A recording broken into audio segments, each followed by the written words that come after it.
Retornamos nosso bate-papo com a professora psicóloga, psiquiatra Graciela Paza, eu ainda tenho dificuldade na pronúncia do sobrenome, que é uma especialista nas questões vinculadas a álcool, droga e direção, com quem nós estamos conversando o comportamento dos motoristas, o nosso comportamento, que todos nós dirigimos, né? A gente sempre acha que o acidente... Aliás, uma época eu participei de um grupo de trabalho na Secretaria de Segurança Pública, e acidente era toda a imprudência que não deu certo. Essa é uma frase... É pesada, mas ela é verdadeira. O acidente não se dá a não ser por um problema comportamental. Um acidente por uma questão mecânica é muito raro. É sempre uma questão comportamental que está no meio. E a questão da alcoolemia, da drogadição, ela agrava muito esse quadro, né? Na questão dos motoristas profissionais, isso me parece que, não sei se seria em maior quantidade, mas tem maior repercussão. Na verdade, existem alguns estudos brasileiros que têm mostrado que existe aí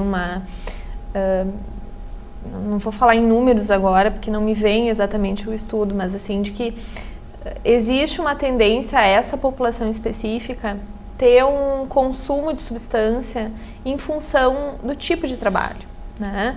E a atenção se volta à medida que o trabalho é o trânsito, né? Então, quer dizer, eles estão mais expostos ao trânsito, o trabalho é o trânsito e a probabilidade de que ocorra um acidente é maior, né? Então, quanto mais exposição, maior a probabilidade de se envolver num acidente. Bom, essa questão do uso de substâncias, né? A gente tem um estudo agora do Centro de Pesquisa em Álcool e Drogas, que é o qual eu faço parte, que detectou que na população de caminhoneiros, isso foi num estudo das rodovias brasileiras em 2010, de que existia uma prevalência importante de uso de anfetaminas, né? Anfetamina é o rebite. É o rebite para ficar acordado, para ficar acordado, né? Então a gente sabe que hoje nós temos legislações trabalhistas, enfim, com relação ao turno de trabalho, quantas horas esses profissionais podem trabalhar, mas a gente sabe que toda regra tem a sua exceção e infelizmente no Brasil a gente tem muitas exceções nesse nível, assim, tem algumas situações, ou mesmo profissionais autônomos que acabam dirigindo muitas horas, né? Então, é uma luta contra as contas, né? Com certeza, né? Afinal de contas, não sei se é nesse nível, mas assim, essa pessoa que está exposta, se ela se acidentar, isso vai ter um custo social muito alto. Um custo econômico muito alto e social também, né? Então, penso na questão do motorista que tem uma empresa por trás, né? Quando a gente pensa e a sugestão e as orientações são a nível da prevenção desse motorista, também muitas vezes o empregador ele não consegue vislumbrar esse longo prazo, né? Mas na medida em que ele consegue fazer uma prevenção desse tipo de comportamento, organizando um trabalho que seja adequado, né?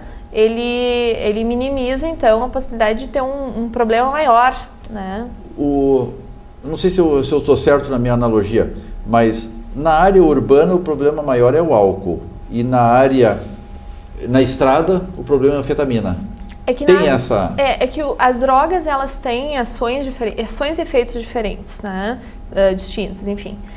O álcool ele é um depressor do sistema nervoso central. Ele torna as funções mais lentas e a anfetamina ela é um estimulante. Então muitos motoristas utilizam esse tipo de substância para poder se manter acordado, né? Também a cocaína é um outro tipo de substância que infelizmente é utilizado. E o preço disso, o pessoal consegue pagar, comprar numa boa?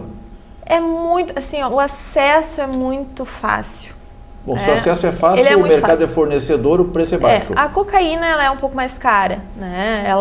Eu não vou saber precisar a grama, assim, mas ela é agora, né? Assim, mas ela é um pouco mais cara, mas o rebite em si não, né? Ele não...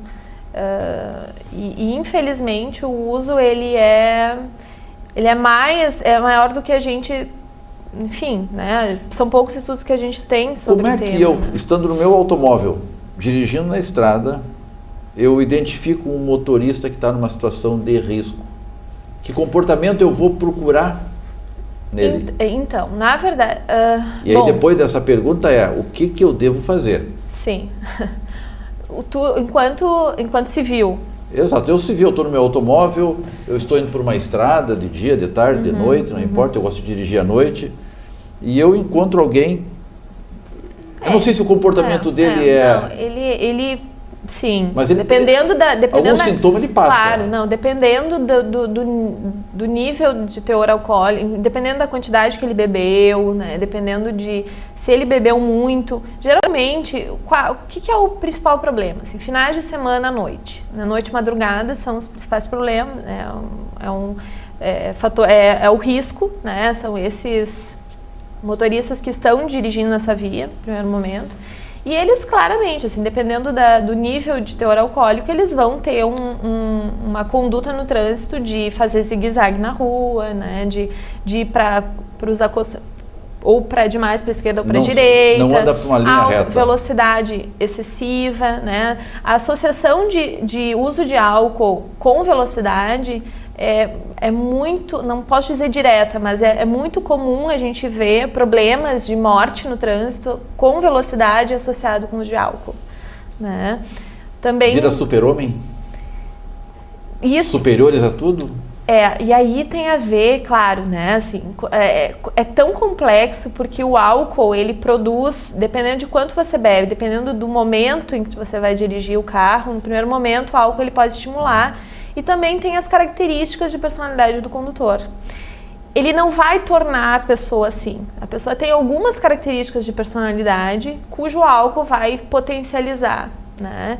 Então, ele tem alguns traços de agressividade, a pessoa já é mais explosiva, então o álcool vai potencializar, com certeza. O que eu faço enxergando? O que eu posso fazer? O que eu devo fazer como cidadão? Então, como cidadão, né, assim, e aí é uma sugestão, anotar a placa e avisar, porque afinal de contas, né, esse sujeito ele está em risco, e ele vai colocar, além de colocar outras pessoas, ele está em risco. Né, até para poder identificar, porque às vezes pode ter uma sonolência associada, pode ser fadiga, pode ser outras coisas, né? Mas ele pode... E claro que não é a tua área, mas tu saberia me dizer a quem eu procuro para informar isso? Na verdade, teria que ligar para posto dependendo, se estiver na estrada, o telefone Polícia Rodoviária Federal, Polícia Rodoviária Federal ou Polícia Rodoviária Estadual, com certeza. Sim. São esses usuários. E os agentes de trânsito no município? Sim, com certeza. O comportamento na estrada é um pouco diferente da pessoa que está sob droga, sob efeito de droga. Ele é uma direção mais ousada, mais agressiva? Depende do tipo de droga. E é muito complicado, assim, porque hoje, assim, a detecção do uso de drogas no Brasil, por exemplo, nós não temos um instrumento objetivo para detectar que seja usado pela polícia. Não tem um bafômetro para droga? Não, existe intenção de validar instrumentos, enfim, inclusive o nosso próprio centro de pesquisa tem esses projetos, enfim, mas atualmente nós não temos, né? E a detecção ela é clínica, né? Quer dizer, o policial, o agente de trânsito identifica que existem algumas, na medida em que ele para o sujeito por algum motivo, ou velocidade excessiva, ou alguns outros sinais, ou então numa blitz, e ele identifica alguns sinais, né? Como pupila dilatada, né? Agressividade, algum sinal notório, ele pode encaminhar, se ele achar por bem, para um exame de sangue, por exemplo, né? Que é o que é... Eu não sei se o raciocínio está certo, mas um policial, uma época, vou fazer uma outra analogia, uma época queriam policiais na Redenção, aqui em Porto Alegre, no Parque Farroupilha. Mas não queriam que os policiais prendessem ninguém, porque se o policial prendesse, ele teria que sair de onde estava e os assaltos aconteceriam. Então é uma situação de conflito. Uhum. Se o policial numa rodovia tem que acompanhar um motorista a um exame, encaminhar um hospital, alguma coisa, a rodovia fica sem ninguém. É uma decisão danada para se tomar. Isso é nas nossas experiências, assim, isso é uma discussão. Isso não provoca uma certa tolerância do agente público?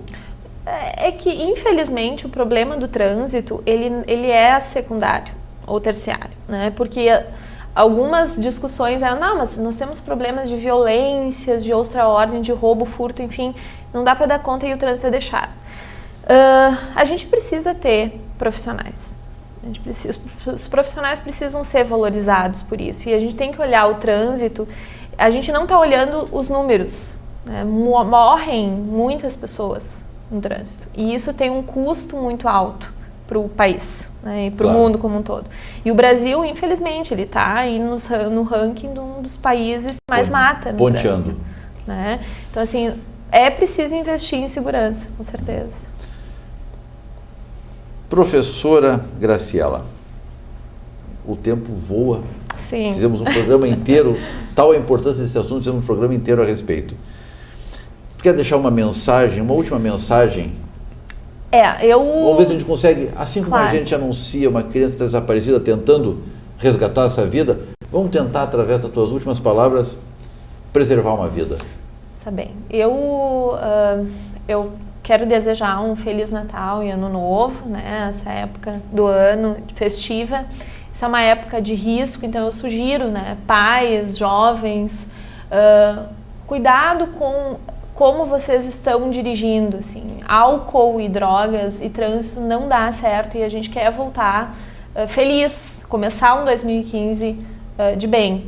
Então, fica a mensagem aí para, na hora que for beber, se tiver que beber, né, evite dirigir. O programa Mercado e Ação fica por aqui, desejando um Feliz Natal a todos os nossos telespectadores.